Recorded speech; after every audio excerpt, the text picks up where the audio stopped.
Hello and नमस्कार दोस्तों, मेरा नाम है अनुभव। आप देख रहे हैं यूनिक वेबसाइट्स एंड आपका बहुत बहुत स्वागत है हमारे एक और नई वीडियो में। और इस वीडियो में हम डेटा स्ट्रक्चर की यूनिट नंबर 3 जिसका नाम है सर्चिंग एंड सॉर्टिंग का फुल एक्सप्लेनेशन देखने वाले हैं। तो चलिए बिना किसी देरी के शुरू करते हैं।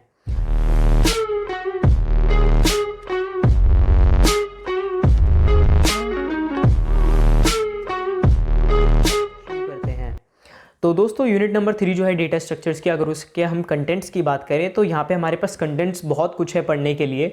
तो सबसे पहले हम बात करें सर्चिंग की, तो सर्चिंग क्या होती है इस बारे में पढ़ेंगे। फिर उसके बाद हम हैश फंक्शंस या फिर टेक्निक्स या फिर हैश टेबल के बारे में पढ़ने वाले हैं।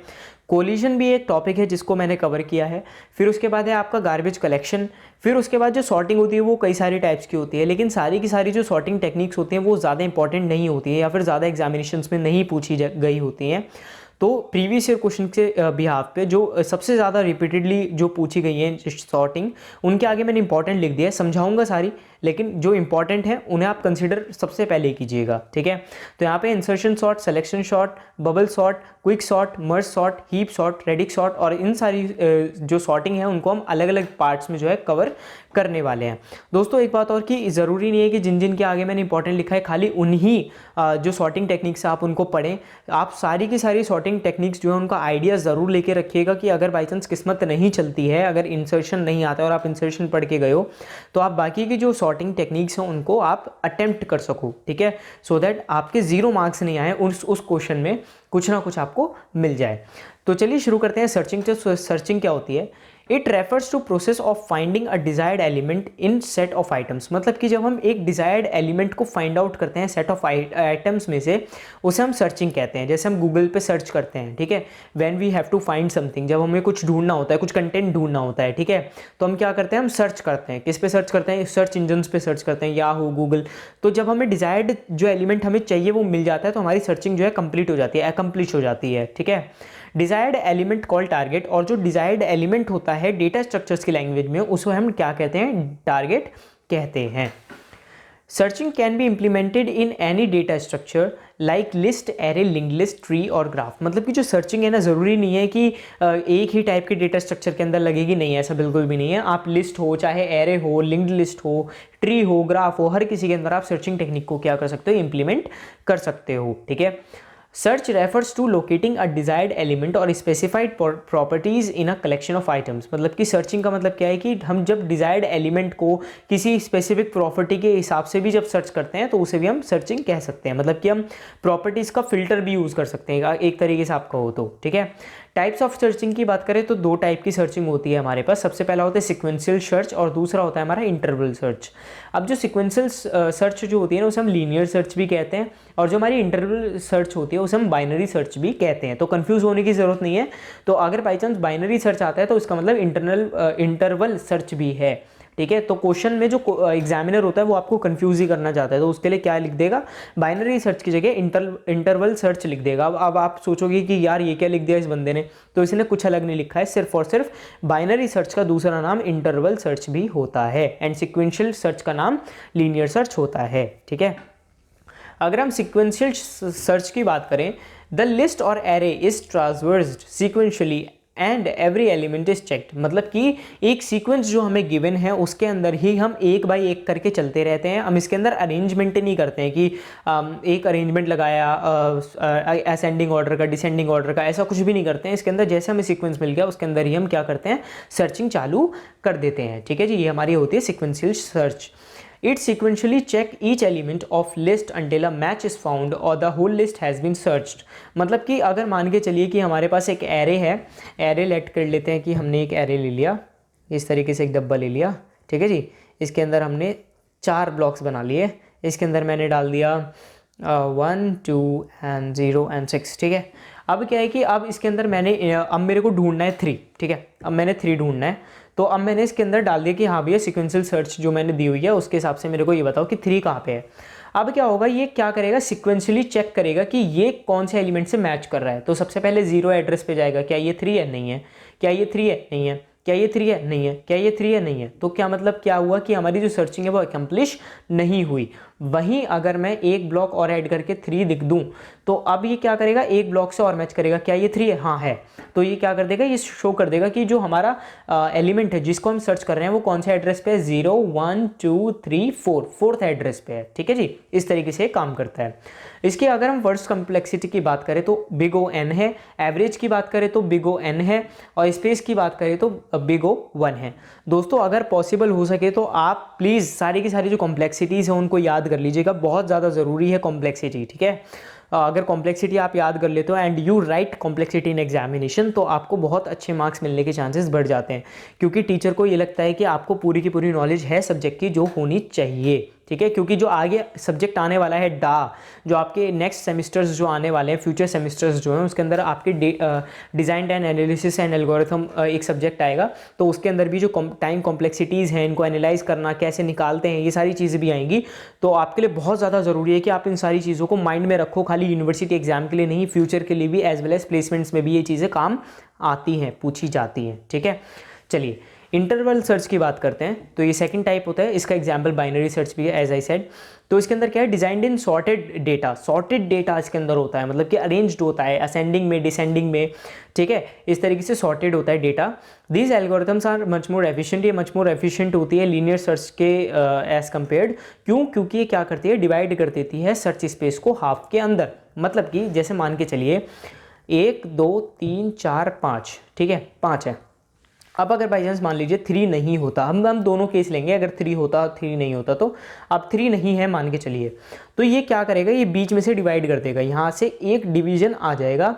डिवीजन आने के बाद ये सबसे पहले इस एलिमेंट को इन दोनों में सर्च करेगा। अगर इन दोनों में मिल जाता है तो हमारा टाइम इन दोनों को सर्च करने का तो बच गया ना।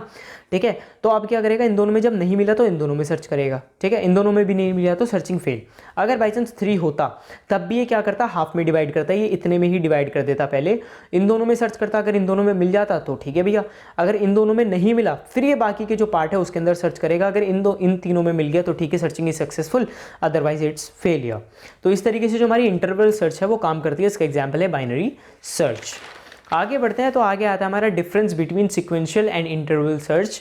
तो सिक्वेंशियल और जो हमारी इंटरवल सर्च जो होती है उसके बीच में डिफरेंसेस क्या क्या होते हैं। सबसे पहला होता है एरे कैन बी सॉर्टेड और अनसॉर्टेड। जो हमारा एरे है सिक्वेंशियल सर्च में वो सॉर्टेड भी हो सकता है, अनसॉर्टेड भी हो सकता है, डजेंट मैटर्स, लेकिन बाइनरी के अंदर हमें क्या चाहिए, सॉर्टेड ही चाहिए। Take long time to search, ये हमें क्या करता है, ज़्यादा समय लेता है सर्च करने में, जबकि ये कम लेता है। कॉम्प्लेक्सिटी जो इसकी होती है वो होती है बिग O n की, लेकिन इसकी क्या होती है, बिग O log 2 n। ठीक है, फिर उसके बाद सर्चेस डेटा लीनियरली, एक बाय एक करके ये डेटा को सर्च करता है, लेकिन ये क्या करता है, डिवाइड एंड कॉन्कर की टेक्निक से यूज़ करके ये डिवाइड कंटेंट जो हमारा सर्चिंग है उसको एकम्प्लिश करता है। उसके बाद हमारा नेक्स्ट टॉपिक आता है हैशिंग। तो हैशिंग क्या होती है, इट इज़ अ टेक्निक और प्रोसेस ऑफ मैपिंग की एंड वैल्यूज़। एक्चुअली क्या होता है, जो लोग जावा में प्रोग्रामिंग कर रहे हैं वो हैश मैप से ज़्यादा रिलेट कर पाते होंगे, क्योंकि हैश मैप एक ऐसी टेक्निक है, ऐसा फंक्शन है जो कि आपको अलाउ करता है की वैल्यू पेयर्स बनाने में। ठीक है, लेकिन चलिए जावा को हटाते हैं, यहाँ पे हम हैशिंग की बात करते हैं। तो हैशिंग के अंदर क्या होता है, इसके अंदर हमारी मैपिंग जो की जाती है, मतलब कि जो हमारा डेटा स्टोर हो रहा है वो की वैल्यू पेयर के हिसाब से होगा। ठीक है, और ये स्टोर किस में होता है, हैश टेबल के अंदर यूज होता है with the help of hash function. 3 चीज़ें हैशिंग होती है, किसकी मदद से होती है, की और वैल्यूज़ की हेल्प से होती है। किसके अंदर स्टोरेज की जाती है, की और वैल्यू की किस में स्टोर की जाएगी, हैश टेबल के अंदर स्टोर की जाएगी। ठीक है, और ये स्टोर करने का काम कौन करेगा, ये हैश फंक्शन काम करेगा। ठीक है, simple. It is done for faster access to elements, ये फास्टर एक्सेस जो है हमारे एलिमेंट्स का हो सके उसके लिए हम इसको यूज़ करते हैं। The efficiency of mapping demands on efficiency of hash function use, मतलब कि जो मैपिंग की एफिशिएंसी वो डिपेंड करती है कि किस टाइप का हैश फंक्शन हमने यूज़ किया है। दोस्तों आगे बढ़ने से पहले प्लीज़ हमारे चैनल यूनिक एप साइट्स को सब्सक्राइब कर देना, वीडियो को लाइक कर देना, शेयर कर देना अपने दोस्तों को, और प्लीज़ दोस्तों बेल आइकन को दबाना मत भूलिएगा, और हमारा टेलीग्राम चैनल जो है उसको ज़रूर ज्वाइन कर लीजिएगा। And you can also follow me on my social media handles and the link in the description box. ठीक है, टाइम कॉम्प्लेक्सिटी की बात करें हैशिंग की तो वो होती है बिग O 1। ठीक है, यहाँ पे क्या है, यहाँ पे एक हैशिंग का मैंने क्या है, ये एक डायग्राम की तरह है। यहाँ पे की होती है, हैश फंक्शन के अंदर वो की जाती है। इसके अंदर क्या स्टोर क्या होती है, की एक्चुअली होती क्या है, actual data to be stored. मतलब कि जो डेटा स्टोर किए जाने वाला है वो किसके अंदर स्टोर होता है, की के अंदर होता है। की जाती है हैश फंक्शन के अंदर, कि हैश फंक्शन जाता है हैश वैल्यू के अंदर, ये सारी की सारी हैश वैल्यूज़ होती हैं और ये जो की होती है वो स्टोर हो जाती है। ठीक है, अब मान के चलिए आपको रिट्रीव करना है, डेटा रिट्रीव करना है, तो डेटा रिट्रीव करने के लिए आपको हैश वैल्यू जैसी पता है, हैश वैल्यू आप एंटर करोगे, हैश वैल्यू जाएगा हैश फंक्शन के अंदर और आपको आपकी की मिल जाएगी। ठीक है, हैश वैल्यू के हिसाब से आपकी की लगी हुई होगी, उसी हिसाब से आपका, जैसे आप रोल नंबर मान के चलो, ये आपके रोल नंबर हैं और यहाँ पे आपका नाम है, जो आपका रोल नंबर बुलाएगा वो मतलब रोल नंबर आप रोल नंबर बोला जाता है अटेंडेंस में, तो आप ही प्रेजेंट बोलते हो। ठीक है, समझ रहे हो ना मैं क्या कहना चाहता हूँ। तो एक्चुअल डेटा स्टोर, जो एक्चुअल डेटा स्टोर होता है वो की के अंदर होता है, मतलब एक रोल नंबर से आपका नाम स्टोर्ड हो गया, आपकी डेट ऑफ बर्थ स्टोर्ड हो गई, आपके मार्क्स स्टोर्ड हो गए, किसके अंदर स्टोर्ड हो गए, खाली और खाली एक रोल नंबर के अंदर। तो वही बात है यहाँ पे। आगे बढ़ते हैं, तो आगे आपका हैश की वैल्यू। अब हैश की क्या होती है, हैश की is the key value modulus number of slots in table. ठीक है, की value modulus number of slots in the table. Okay, 3 ways of calculating hash function. Hash function को कैलकुलेट करने के 3 तरीके हैं। सबसे पहले डिवीजन मेथड, दूसरा है मिड स्क्वायर मेथड, तीसरा है फोल्डिंग मेथड। फिर उसके बाद हम आगे बढ़ते हैं, तो आगे आता है हमारा कोलिजन। तो एक्चुअली में कोलिजन क्या होता है, जब एक ही डब्बे के ऊपर, एक ही इंडेक्स के ऊपर दो दो वैल्यूज आ जाती हैं तो उसे कोलिजन बोलते हैं। सिंपल सी बात है। ठीक है, मान के चलिए कि यहाँ पे रोल नंबर 1 है, रोल नंबर 1 के आगे मैंने अनुभव भी लिख दिया एंड मैंने क्या लिख दिया, अनुज भी लिख दिया। ठीक है, तो अब क्या हुआ कि यहाँ पे एक ही रोल नंबर के ऊपर दो दो वैल्यूज जब आ जाएं तो ये प्रॉब्लम क्रिएट करेगी। क्यों? क्योंकि मैं हैश वैल्यू दबाऊंगा 1, मतलब मैंने बोला रोल नंबर 1 इज प्रेजेंट, अब अनुभव भी बोल रहा है और साथ ही साथ अनुज भी बोल रहा है, तो टीचर के लिए तो डिफिकल्टी हो जाएगी, टीचर को तो लगेगा प्रॉक्सी लगा रहे हैं। साथ ही साथ चलिए ये तो प्रेजेंट की बात हुई, साथ ही साथ जो हमारे रोल नंबर्स अगर सेम होंगे, एक ही रोल नंबर पे 2 नाम होंगे, तो उनकी डेट ऑफ बर्थ कोलाइड करेगी, उनके मार्क्स कोलाइड करेंगे, उनका रिजल्ट कोलाइड करेगा। ठीक है, और भी कई सारी चीज़ें कोलाइड करेंगी। तो उसी तरीके से जो कोलिजन है वो बहुत ज़्यादा प्रॉब्लमेटिक सिचुएशंस हमारे लिए बना देता है। और जिन टेक्निक्स को हम यूज़ करते हैं इस कॉलिजन को रिमूव करने के लिए, रिजॉल्व करने के लिए, उन्हें हम बोलते हैं कॉलिजन टेक्निक्स। ठीक है, आगे बढ़ते हैं, तो आगे आता है हमारा कॉलिजन टेक्निक्स आर। अब कॉलिजन टेक्निक कौन कौन सी होती हैं, तो सबसे पहले 2 कॉलिजन टेक्निक्स होती हैं, ओपन हैशिंग होती है और दूसरी होती है क्लोज्ड हैशिंग। ओपन हैशिंग को आप क्लोज्ड एड्रेसिंग भी कह सकते हो और साथ ही साथ क्लोज्ड हैशिंग को आप ओपन एड्रेसिंग भी कह सकते हो। क्लोज्ड हैशिंग जो होती है वो टोटल 3 टाइप्स की होती है, लीनियर प्रॉबिंग, क्वाड्रेटिक प्रॉबिंग और तीसरा होता है डबल हैशिंग टेक्निक। ठीक है, फिर उसके बाद जो हमारा लास्ट टॉपिक आता है वो है गार्बेज कलेक्शन।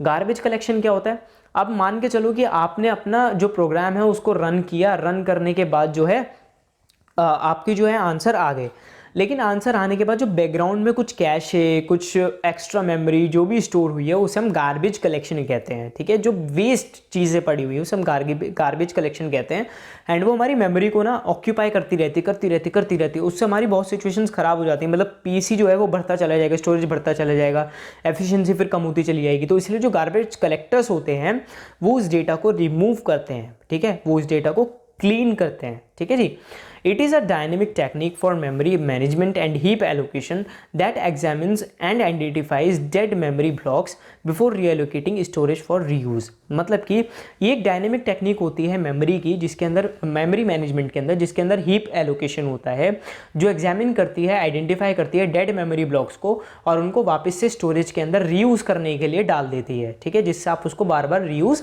कर सको। जो इसका प्राइमरी गोल होता है वो ये होता है कि रिड्यूस मेमोरी लीक्स, जो मेमोरी लीक्स है, लॉस्ट है, उसको रिड्यूस करना। ठीक है, stack allocation, region inference, memory ownership and combination of various techniques. मतलब कि जो कई सारी टेक्निक्स है उसमें से एक स्टैक एलोकेशन भी हो सकता है, रीजन इन्फ्रेंस भी हो सकता है, मेमोरी ओनरशिप हो सकती है, कॉम्बिनेशन ऑफ वेरियस टेक्निक्स, ये सब हम यूज़ कर सकते हैं गार्बेज कलेक्शन को रिमूव करने के लिए। Garbage collection frees programmer from having to deallocate. मतलब कि जो प्रोग्रामर होता है, जो यूज़र होता है, उसके लिए एक सहूलियत जो है ये देता है, उसको एक ईज़ देता है, उसको फ्री कर देता है कि भैया तुझे करने की ज़रूरत नहीं है, मैं हूँ ना, मैं कर दूंगा। ठीक है, तो जो गार्बेज कलेक्शन होता है वो सारी की सारी जो प्रोग्रामर है या फिर जो यूज़र है उसके बिहाफ पर जो भी डेटा उसके अंदर जो एक्स्ट्रा कैश है या जो भी है वो रिमूव करना स्टार्ट कर देता है। ठीक है, return objects to memory system manually, और जो रिटर्न कर देता है जो भी ऑब्जेक्ट्स मेमोरी के अंदर ज़रूरी होते हैं, मतलब कि जो मेमोरी होती है, जो रिकवर्ड मेमोरी होती है, उसको वापस कर देता है। जीसी, जो हमारी garbage collection ensures that program does not exceed its memory quota और reach a point that it can no longer function. मतलब कि जो गार्बेज कलेक्शन है हमारा, वो इंश्योर करता है कि जो प्रोग्राम है वो एक्सीड नहीं करे मेमोरी कोटा से, ठीक है। अगर मेमोरी कोटा जो है हमारा उससे एक्सीड ना करे, एक पॉइंट पे आ गया तो ठीक है, एक पॉइंट पे रुके, उससे ज़्यादा ना आए। और reach a point that can no longer function, या फिर एक पॉइंट पे ऐसा पहुंच जाए कि जो फंक्शन है वो उसके आगे रन ना करे, ठीक है। तो दोस्तों इसी के साथ जो हमारी यूनिट नंबर 3 है वो ख़त्म तो नहीं होती है, लेकिन हाँ थ्योरेटिकल जो पार्ट है वो यहाँ पे ख़त्म हो जाता है। और इसी के साथ जो हम इस वीडियो को एंड करते हैं। लेकिन जो हमारी अब सॉर्टिंग की जो वीडियोस हैं वो अब आने वाली हैं। सॉर्टिंग हर एक वीडियो के अंदर एक सॉर्टिंग को हम खत्म करने वाले हैं with the help of example, with the help of pseudo code. तो दोस्तों बने रहिए मेरे साथ, चैनल को कर दीजिए सब्सक्राइब, बेल आइकन को दबा दीजिए कि नई वीडियो आते के साथ ही आपको नोटिफिकेशन मिल जाएगा। वीडियो को लाइक कर देना, शेयर कर देना। कोई भी दिक्कत हो कमेंट सेक्शन है, सजेशन दो, डाउट पूछो, कुछ सजेशन देना हो कि भैया इस पे भी वीडियो बना दो, वो भी बता दो मेरे को। मेरे सोशल मीडिया पे भी आप मुझे फॉलो कर सकते हो, साथ ही साथ टेलीग्राम चैनल को जो है आप जरूर ज्वाइन कर लेना। हम मिलते हैं नेक्स्ट वीडियो में। जय हिंद, जय Bharat. Thanks for watching unique app sites.